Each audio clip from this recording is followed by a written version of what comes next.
hindi po matapos-tapos ang samot-saring reaksyon ng iba't ibang mga political na mga puwersa lamang sila po ay magkaroon ng adjustment sa naging pahayag ni Vice President Sara Duterte kung saan ay talagang ginuhit na niya ang linya na siya ay handa na po na maging presidente ng Pilipinas.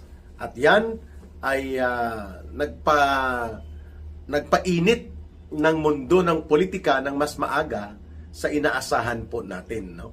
Isa po dyan, itong pagmamaniobra ngayon at nagmamadali si Marcos na makahanap po ng pangtabon dito sa napakainit na pagtanggap ng mga mamamayan sa naging pahayag ni Vice President Sara Duterte na siya po ay handa ng maging Pangulo ng Bansa. Kaya sa araw na ito, nagkaroon ng gimmick si Marcos. No? Gimmick na napakabarat pero alam natin na walang ibang layunin yun kundi baka palang sakali na makaya niyang hatakin ang atensyon ng tao sa pamamagitan ng pagsuot ng pink na medyas. You heard it right, mga kababayan. Narinig niyo po si Eric, pink na medyas para lamang ipakita na nakikipagkaisa si Marcos Jr. kay Mama Leni Robredo sa Bicol, ano? And syempre may payakap-yakap pa at mayroon pang mga joint appearance sa media. Pero itong pink na medyas ni Bongbong Marcos, alam naman po natin na hindi kulay pink ang paborito ni Bongbong Marcos Jr. Ang paborito po niya ay kulay puti, white powdery substance, white polvoron. So, itong gimmick sa pagsuot niya ng pink na medyas ni Bongbong Marcos Jr. ay isa po sa mga desperado na hakbang upang kunwari ay nabubuo ang pakikipagkaisa nila ni Leni Robredo. Because alam po natin na nang inanunsyo na at inihayag ng lantaran ni Vice President Sara Duterte ang kanyang layunin na maging handa sa pagiging Pangulo ng Pilipinas, maaga man o sa panahon pa ng eleksyon sa 2028, wala pong pangtapat na formidable and credible opponent si Marcos para po masiguro niya na hindi mananalo at at the same time mapipigilan ang pagsulong ng kandidatura ng isang Sara Duterte na magiging Pangulo ng Pilipinas. Ngayon, sa pagmamadali at pagkukumahog ni Marcos, ay napilitan po siyang lunukin ang kanyang isinuka. Mortal na magkalaban po sa politika si Marcos at si Leni Robredo. In fact, ginastusan po ni Marcos yan ng hundreds of millions of pesos para lamang maparecount ang sinasabi niyang nandaya si Leni Robredo noong 2016 elections. At pero ultimately ay na-affirm po ang pagkapanalo ni Leni Robredo kay Marcos Jr. Ganon din po no ang masamang tinapay na pagtingin ni Leni Robredo kay Marcos Jr. nang tinatawag niya si Marcos na magnanakaw, anak ng diktador, sinungaling, hindi maaasahan, tamad, bugok. Kulang na lang pati bugok itawag niya kay Marcos Jr. Pero ngayon mas mabango pa si Marcos, no?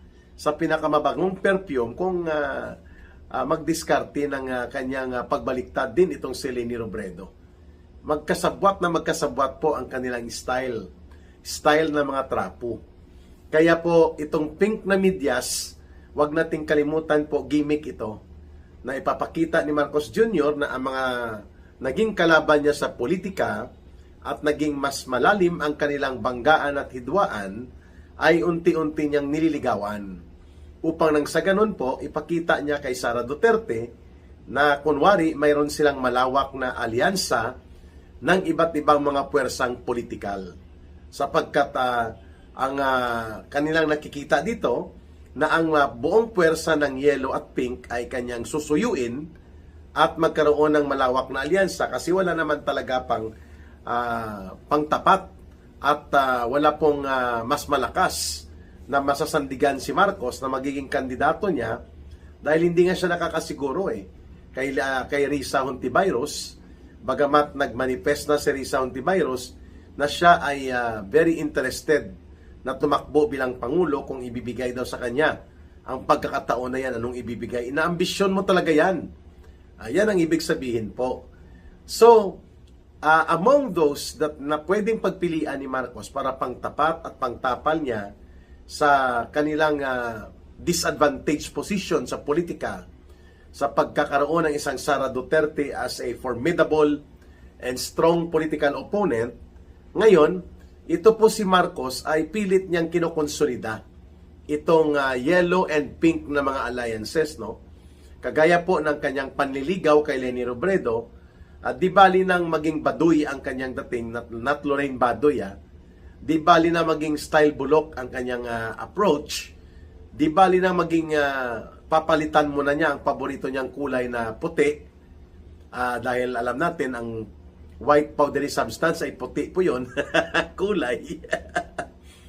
Di bali na mag-pink mo na siya para lamang ipakita na nagre-reach out siya sa mga naging kalaban niya sa politika, at yan ay upang ipakita din kay Sara Duterte at sa mga sumusuporta sa mga Duterte na malawak ang alyansa nila Marcos. Sila pa rin po yun eh.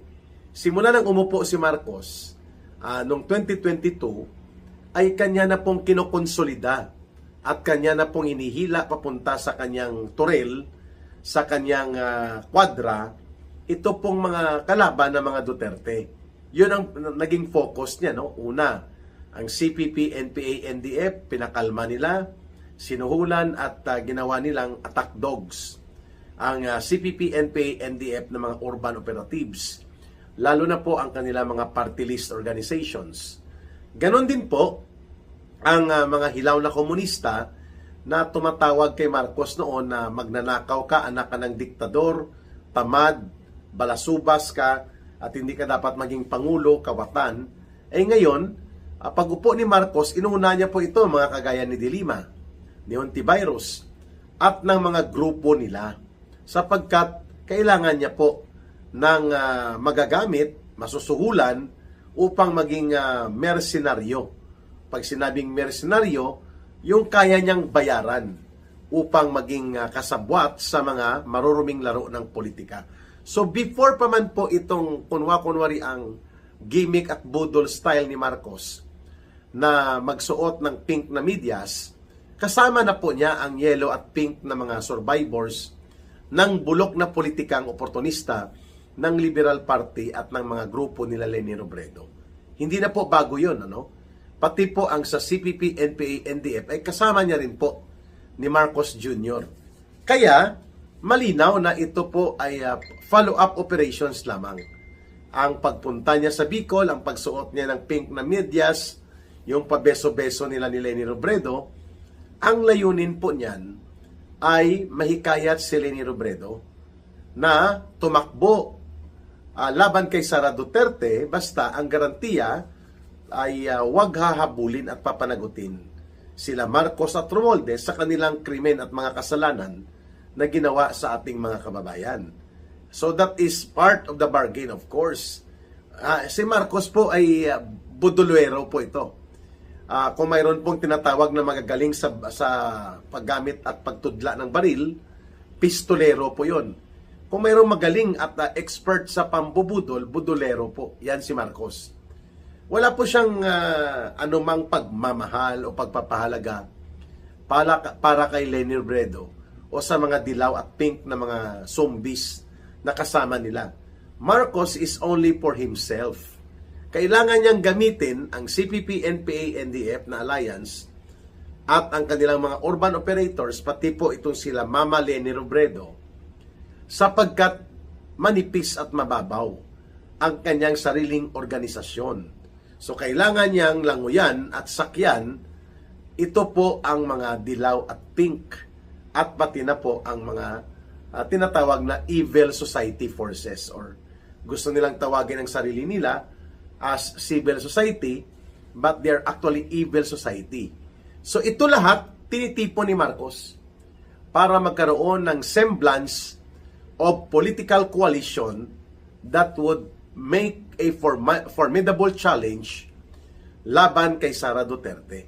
Kaya nilunok niya, kinain niya ang kanyang isinuka, sorry for pardon at excuse para doon sa mga na kumakain, ano?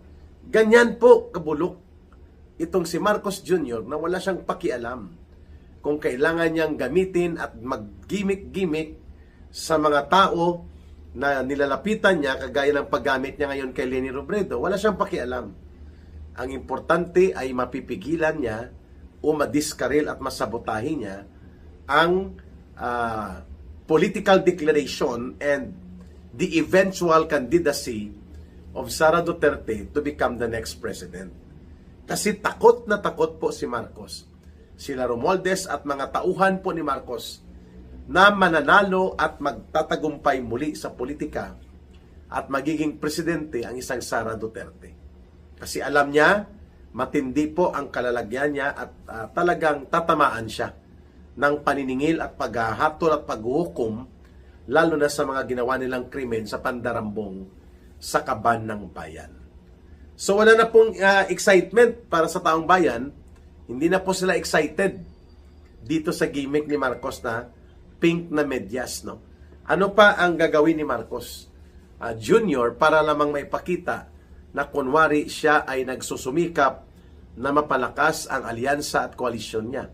Di bali nang dumating sa pagkakataon na ang tawag sa kanya ay corny, overacting na. Di bali na pong ganon, basta makuha lang niya ang mga grupo ng yellow at pink na mapapasiguro na hindi babangga sa kanya. Kahit pa na nagnanakaw at nandarambong sila ng kanyang pinsan, okay lang, basta wag lang hayaan na mananalo ang isang Sara Duterte.